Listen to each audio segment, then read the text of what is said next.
안녕하십니까. 건설산업과 미래학 메트로폴리스 6장 발표를 맡은 현대엔지니어링 4학기 2조 조원은 이장선, 최형두, 김종덕, 박보규, 김태환으로 구성되어 있습니다. 6장은 크게 5개의 챕터로 구성되어져 있습니다. 이해 저희 조는 자유도시의 모범사례 리백에 대해서는 이장선 책임이, 리백의 정신을 드러낸 건축물은 최형두 책임, 한자동맹과 무역의 발달에 대해서는 김종덕 책임, 죽음의 무도에 담긴 리백의 양면성에 대해서는 김태환 책임, 마지막으로 유럽의 도시를 선진화한 군사적, 상업적 혁명에 대해서는 박보규 책임께서 발표할 예정입니다. 리백은 효율적이고 번창하고 무장을 갖춘 소규모 자치적 독립체인 자유도시의 가장 훌륭한 모범 사례이며 전쟁을 통해 단련되었고 구체적 형태를 갖췄다라고 작가는 표현하고 있습니다. 리백은 원래 리우비체, 즉 사랑스럽다라는 뜻으로 불렸으며 서슬라브인들의 요새형 촌락인 리우비체가 자리 잡고 있던 곳으로 이교도 부족과 기독교 부족들 간의 싸움터였습니다. 아돌프 2세가 스라브인들을 몰아내고 독일인과 덴마크인들을 이주시키기 위한 군사작전의 일환으로 리우비체에서 4km 떨어진 곳인 방어가 용이한 강 한가운데 섬에 성체를 지으면서 리백이 탄생하였습니다. 하지만 당초 계획과 다르게 풍부한 자원과 교역으로 네덜란드인 뿐만 아니라 인구가 급속하게 늘어났으며 독일의 여러 왕국들은 슬라브인들의 땅에 군침을 흘리기 시작했다고 전합니다. 리백이 건설된 지 4년 뒤에 슬라브인들의 땅을 뺏기 위한 군사작전은 공식적인 십자군 운동으로 탈바꿈하게 되었습니다.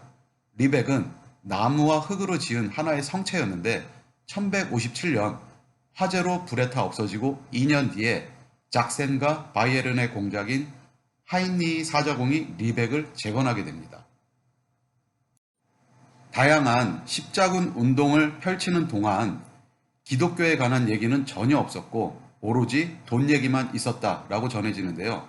이는 하이니 사자공을 비롯한 봉건 군주들이 탐냈던 게 성전과 정복 활동은 신속한 금전적 보상이 뒤따라서일 거라는 저자의 의견이 담겨 있습니다. 리백은 초창기 변화의 도시로서 십자군에게 정복 활동을 지원하며 번창했습니다. 리백은 몰려드는 십자군들에게 무기와 식량, 교통수단을 제공했습니다. 특히 동쪽으로 전진하려는 전사와 상인, 이주자들의 출발지였고요. 특히 튜턴 기사단과 검의 형제 기사단이 슬라브인들과 발트의 민족들을 상대로 수백 년 동안 자행한 사륙과 인정 청소로 인해 오늘날의 독일에서 폴란드, 리투아니아, 에스토니아에 이르는 광활한 지역 곳곳에 독일인들의 강력한 도시들이 잇따라 생겨났었습니다. 12세기에 시작되어 13세기에 활발해진 성전과 도시의 급성장은 13세기 후반기에 중앙 유럽에 10년마다 약 300개의 새로운 도시들이 생겨났다고 저자는 전하고 있습니다. 이러한 성전은 사회적 대격변을 일으켜 십자군 운동을 촉발시켰습니다. 지중해 동쪽 이슬람 세력의 수중에 있는 성지를 탈환할 목적으로 11세기 말 프랑스, 독일, 잉글랜드 등 서유럽인들이 군도처럼 펼쳐진 이슬람의 여러 도시들을 체험하고 그 도시들의 세련미와 지적 풍성함 그리고 현지 시장들에서 막대한 부를 목격하게 됩니다. 이 무렵 이탈리아의 공화국들인 제노바, 베네치아, 피사들은 십자군 운동에 좌우되는데요.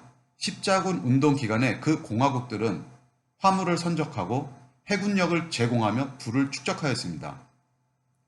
그 공화국이면서 항구 도시들은 동지중해와 직접 교역이라는 귀중한 상업적 특권도 얻으며 십자군이 안티오키아, 에데사, 약파, 예루살렘 등을 차례로 정복한 덕택에 이탈리아 상인들은 홍해 깊숙이 교육체계에 손을 뻗기 시작하였습니다. 무슬림이나 유대인 중개상들과 직접 거래할 거점을 확보하여 사치품인 향신료와 직물이 다시 이탈리아 도시 국가들로 또 그곳에서 유럽 구석구석으로 퍼져나갔다고 작가는 전하고 있습니다.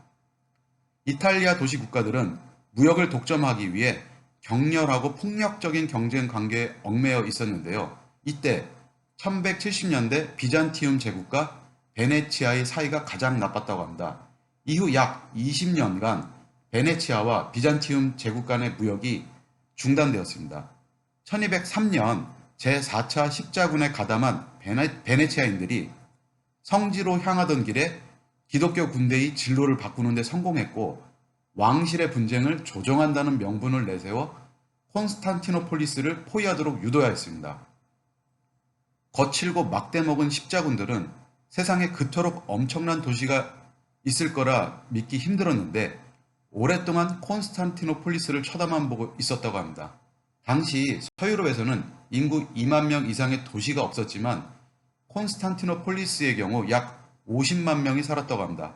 이에 십자군들은 눈이 희둥그레진 채 도시의 경관, 거대한 성벽, 커다란 성당, 오래된 기둥, 성소피아 성당의 기묘한 반구형 지붕을 바라보고 있었다고 전하고 있습니다. 결국 흥분한 십자군 군사들은 도시들을 장식하기 위해 이탈리아로 운반했고, 예를 들면 산마르코 대성당의 정면 외벽은 콘스탄티노폴리스에서 악탈한 기둥, 주두, 소벽 등으로 장식되었다라고 작가는 전하고 있습니다. 이어서 류벡의 정신을 드러낸 건축물에 대해서 설명해 드리겠습니다. 중세 유럽의 도시와 농촌은 생활 방식, 삶의 질, 직업, 기회, 개인적 자유 등의 측면에서 선명하게 구별되었습니다. 도시의 공기는 자유롭다는 중세 독일의 격언에서 볼 수 있듯이 도시에서는 기존의 세력인 봉건 영주에게서 자유로운 자치적 공동체의 주민으로 활동할 수 있었습니다. 그 새로운 형태의 도시화 모범 사례가 바로 독일의 류벡입니다. 류벡은 신성 로마 제국의 황제에게는 명목상으로만 복종하면 되었고 자유국제도시로 탈바꿈한 1226년부터 백작, 세습 공작, 주교 또는 왕의 지배에서 벗어나 번창했습니다. 권력 또한 여러 상인 동업조합에서 각각 임명한 12명의 라트셀은 즉 의원들로 구성된 자치의회의 라트가 행사하였습니다. 성직자들과 기사들은 의원으로 활동 불가했고 이들은 류벡의 토지를 구입할 수 없도록 법으로 규정하였습니다. 의회는 최대 4명의 시장들에게 행정권을 부여했으며 류벡의 시장들은 몇 세기 동안 유럽의 주요 정치인들과 동일한 영향력을 가졌습니다. 류벡에서 시장은 역사적으로 유명한 왕들보다 더 큰 영향력을 행사하였다고 저자는 말합니다. 이런 류벡의 정신을 드러낸 건축물 중 하나는 바로 성 마리엔 성당입니다. 성 마리엔 성당은 시장과 점포 근처에 있는 상인들의 거주구역 정중앙에 위치해 있습니다. 건축 양식은 고딕 양식과 프랑스 프랑드 지역의 건축 양식을 바탕으로 발트해의 건축 양식을 가미한 양식입니다. 정면 외벽의 쌍둥이 탑은 북유럽의 평지 위로 125m로 몇 세기 동안 세계에서 가장 높은 건축물 중 하나로 꼽혔습니다. 이러한 성 마리엔 성당 때문에 근처에 자리한 주교자 성당인 로마네스크 양식의 성당은 초라하고 왜소해 보였는데 이는 류벡 시민들이 고딕 양식의 건축물을 통해 주교에게 보내는 승리의 신호였습니다. 류벡에서 권력의 축은 기존 봉건 제도 및 주교에서 상인과 시민 생활로 이동했음을 확인할 수 있습니다. 류벡의 정신을 드러낸 또 다른 건축물은 라트하우스 공화당과 성령병원이 있습니다. 라트하우스 공화당은 더 웅장하고 아름다워 중세 공화당 중 가장 아름답고 훌륭하다고 평가됩니다. 공화당은 귀족과 왕이 아닌 류벡의 고위 인사, 상인, 동업조합을 기리는 건물로 법을 만들고 시정을 논하는 중요의회가 진행되었으며 옷감을 비롯한 상품의 판매도 행해졌습니다. 성령병원은 유럽에서 가장 오래되고 의미심장한 복지기관으로 르벡 출신 부르주아들의 지원으로 건립되었으며 이는 시민을 위한 건축물로 그 의미가 깊습니다. 르벡의 정신은 특히 1276년 대화제 이후 주민들이 재건한 다층 연립주택에서 확인할 수 있는데 이는 르벡의 부와 시민정신 그리고 권력을 잘 보여주는 사례라고 할 수 있습니다. 또 화려하게 장식된 북유럽 붕의 아름다움을 구비한 소금 창고도 르벡 정신을 잘 보여줍니다. 다음은 한자동맹과 무역의 발달에 대한 내용입니다. 먼저 한자동맹이 결성된 시대적 배경을 살펴보겠습니다. 중세 유럽에서는 교육의 발달로 인한 상업적 가치관에 기반한 도시 문명이 출현하였습니다. 각 지역의 생산품과 소비되는 품목의 필요성에 의하여 해상을 통한 교육이 발달하였고 발트해에서 중부 유럽과 서유럽까지 교육망이 확대되었습니다. 독일의 상인들은 교육의 발달에 따른 위험을 분담하고 보상을 공유하기 위한 공동체가 필요했습니다. 독일 상인들은 동업조합을 결성하여 동발트해를 개척해 상호 방어 체제를 구축하기 위한 활동을 시작하였습니다. 그 공동체를 가리키는 독일어 단어가 한세이고 당시에는 한사였습니다. 서유럽과 북유럽을 잇는 중간 지점에 위치한 르벡이 발트해 교역망의 주역으로 떠올랐습니다. 르벡은 1241년에 함부르크와 무역과 군사활동 같은 문제를 협의하는 협력 관계를 맺었습니다. 이후 한자동맹은 200여 개의 도시와 도시국가로 구성된 관계망으로 발전하였습니다. 1356년에는 독일 몇몇 도시의 대표자들이 르베그 라트하우스에서 만났고 본격적인 한자동맹의 시작을 알리는 사건이었습니다. 한자동맹의 집단적인 힘은 유럽에서 가장 강력한 정치 세력 중 하나였습니다.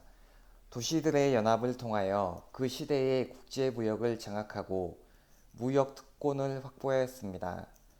1280년과 1284년에 각각 핀란드와 노르웨이를 상대로 통상금지 조치를 통한 무역 특권을 획득하였고 1360년대에는 덴마크와 전쟁을 벌여 쾌벤하운을 파괴했고 청어 어획 독점권을 얻어냈습니다. 15세기에는 잉글랜드 왕국과 간헐적으로 해전을 벌였고 1474년 마침내 잉글랜드를 굴복시키고 1만 파운드의 배상금과 한자동맹 상인들에게 각종 무역 특권을 얻어냈습니다. 한자동맹의 힘은 챕터 4 죽음의 무도에 담긴 르벡의 양면성에 대해서 발표하겠습니다. 중앙아시아에서 발생한 흑사병이 실크로드를 따라 중국과 인도로 퍼졌습니다.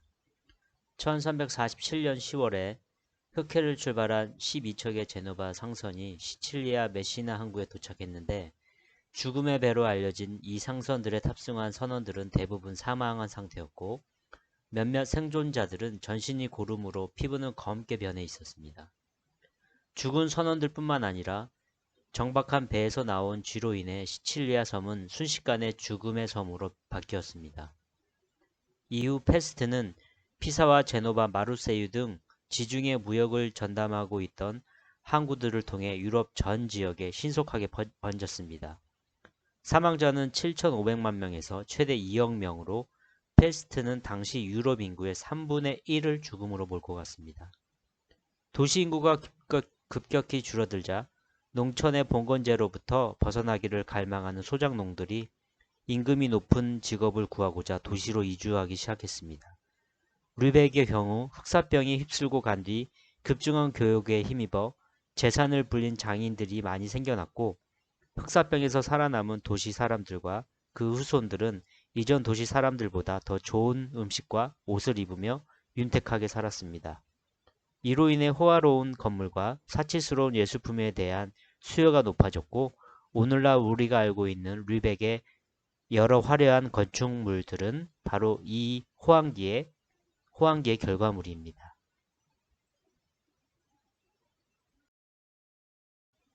죽음의 무도회로 알려진 이 작품은 기근과 전쟁, 패스트 등 죽음의 불가피함과 공포를 해골에 빗대어 풍자적으로 묘사한 작품입니다. 죽음으로 표현되는 해골들이 산자들과 손에 손을 잡고 춤을 추고 있습니다. 여기에는 교황, 황제와 황후, 추기경과 왕, 수도원장, 기사, 귀족, 시장, 의사, 고리대금업자, 청년, 소녀, 요람 속 아이에 이르기까지 모두 출동합니다. 죽음은 아무리 지위가 높고 고귀한 사람이라 해도 벗어날 수 없다는 죽음의 보편성을 말하고 있습니다. 죽음의 무도는 불확실한 시대, 즉 빈발하는 전쟁과 치명적인 전염병의 시대에 필요한 예술이자 상인들을 위한 예술이었습니다. 역사의 최초로 기록된 죽음의 무도는 1424년과 1425년 사이에 프랑스 파리에서 완성된 작품입니다. 르벡에 있는 베른트 노트케의 1463년작은 가장 유명한 죽음의 무도 중 하나이고 그 외에 학생과 견습생, 날품팔이 장인과 같은 등장인물들이 추가되어 수많은 활자본에서 모사되었습니다. 죽음의 무도는 암혹한 현실과 양면성이 담긴 작품입니다. 죽음의 무도는 이렇게 말하고 있습니다. 부자가 되려면 도시로 오라. 그러나 사람들로 북적이고 비위생적인 도시는 흥겨운 죽음의 장소다. 하지만 실망하지 마라. 춤출 수 있을 때 추라. 죽음이 그대와 함께 춤추고 있기 때문이다. 실제로 르벡 시민들은 춤을 췄고 르벡은 사육제로 유명했습니다. 죽음은 언제든 찾아올 수 있다. 인간이 쌓은 모든 부는 덧없는 것이다. 살아있을 때 춤을 추고 돈을 벌어라. 이 같은 삶의 불확실성이 도시 사람들의 머릿속에 파고들었습니다. 도시의 취약성은 아마 도시의 가장 강력한 결속력으로 작용했을 것입니다. 르벡은 모험적 사업에 뛰어들었고 효율성 높은 독립체였기 때문에 생존할 수 있었습니다. 베르겐, 리가 등 각각의 집회소를 근거지로 삼은 동업조합과 동업자 단체는 르벡의 경제적, 사회적, 정치적 삶을 지배했습니다. 죽음의 무도에서 분명히 표현되었듯이 권력자와 부자들도 역병과 전염병을 피하지는 못했습니다. 죽음은 깊숙이 뿌리박은 특권을 날려버렸습니다. 위험한 원거리 교역으로 부를 쌓은 진취적인 상인들은 도시를 운영하고 한자 동맹의 진로를 결정할 책임이 있는 시민이 무역과 금융의 실력자가 될 수 있었습니다. 러시아와 동발트해에서의 위험천만한 무역을 통해 단련된 르벡의 많은 상인들은 북유럽의 권력 정치판에서 외교관, 사절, 협상가 등으로 일하며 주도적인 활약상을 보였습니다.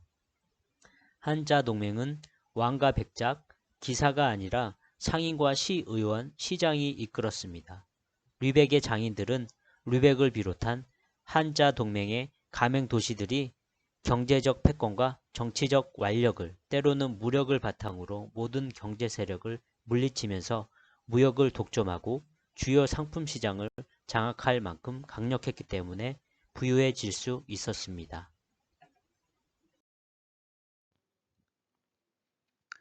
챕터 5 유럽의 도시를 선진화한 군사적 상업적 혁명에 대해서 발표하겠습니다. 중세 유럽은 폭력으로 얼룩져 있었습니다. 범죄의 76%가 시민 간의 충동적인 폭력 행위였습니다. 특히 중세 런던의 경우 발생했던 살인사건 중 56%가 칼을 이용하였고 이 중 87%는 오후 5시에서 오전 2시인 저녁 시간대 그리고 68%는 야외 공공장소에서 살인사건이 일어났습니다. 이처럼 폭력으로 도시는 얼룩져 있었고 사람들의 생명을 단축시키는 요인 중에 하나였습니다. 또 반면 이러한 폭력의 근본적인 요인인 욕심과 질투 그리고 자존심은 사람들의 창의성을 자극하는 불씨이기도 했는데 무한한 경쟁을 부추겨서 예술과 건축 분야의 황금 시대를 열기도 하였습니다. 일례로 피렌체 출신의 망명객인 단테는 신곡을 통해 교황의 파벌 정치와 피렌체의 중세 민주 정치에 분노하고 그리고 또 저주를 퍼부었으며, 보카치오는 이런 단테를 연구하면서 또한 본인도 문학적 관심을 신이 아닌 인간에게로 전향시킨 인물이었습니다. 지금도 정치 전략의 기본서로 꼽히는 마키아벨리의 군주론도 중세 유럽에 등장하였으며, 아리스토텔레스, 리비우스와 같은 고대의 사상에 피렌체의 최근 세상사를 반영하여 이와 같은 작품을 탄생시켰습니다. 이처럼 이탈리아 도시들 사이의 대립과 도시 내부의 경쟁은 이 황금 시대를 부르는 불쏘시개의 역할을 하였습니다.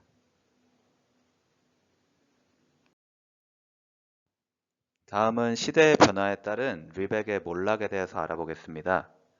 리벡과 같은 공화제를 택한 작은 도시들은 인력이 풍부한 중앙집권 국가들과의 경쟁에서 점점 살아남기가 힘들어졌습니다. 앞서 말씀드린 폭력성에 의해서 유럽의 도시들에서의 전투는 끊이지 않았으나 덴마크, 잉글랜드, 스웨덴, 폴란드 등 조직된 강력한 왕국들과의 경쟁에서는 계속 투쟁하기가 어려웠고, 결국에는 이러한 거대한 국가들로 하나둘씩 편입되어 갔습니다. 일례로 한자 동맹은 전성기에 가맹도시가 200여 개가 넘었으나 1669년 무렵에 쇠퇴하였으며, 마지막 한자 의회에 참가한 가맹도시는 9개에 불과하였습니다. 한자 동맹의 여왕으로 불렸던 리벡의 영향력도 매우 작아졌음을 추측해 볼 수 있는 대목입니다. 추가적으로 세계 무역의 양상이 변화되면서 리벡은 쇠퇴의 길로 완전히 접어들게 되었습니다. 주요 요인은 아메리카 대륙의 발견으로 동아시아로 갈 수 있는 신규 항로가 개척되면서부터입니다. 무역의 중심이 지중해에서 대서양으로 변경되었고, 베네치아, 리벡과 같은 전통적인 무역의 중심지는 그 기능을 상실하게 되었습니다. 대신 암스테르담과 같은 신흥 강자가 이 자리를 차지하게 되었습니다. 지정학적 위치의 중요성을 다시금 볼 수 있는 대목이며, 현재 우크라이나 전쟁으로 운송로 변경에 따라 그간 안정되었던 자원에 대한 가격이 변동되고 또 새로운 운송로가 활용되고 있는 것을 보면서 무역로가 얼마나 중요한지를 다시금 깨달을 수 있었습니다. 이상으로 저희 조가 준비한 발표를 마치겠습니다. 경청해 주셔서 감사합니다.